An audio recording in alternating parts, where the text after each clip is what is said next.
بسم اللہ الرحمن الرحیم۔ السلام علیکم۔ رسول اللہ صلی اللہ علیہ وآلہ وسلم نے فرمایا، آج کے دن ہم جس کام کا آغاز کریں گے وہ یہ ہے کہ ہم نماز پڑھیں گے، پھر لوٹیں گے اور قربانی کریں گے۔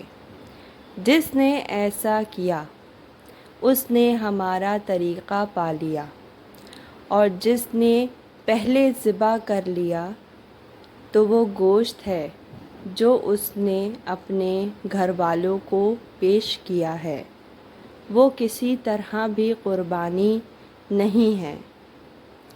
اچھی بات پھیلانا صدقہ جاریہ ہے۔ اللہ ہم سب کو اچھی بات پھیلانے اور ان پر عمل کرنے کی توفیق عطا فرمائے، آمین۔ جزاک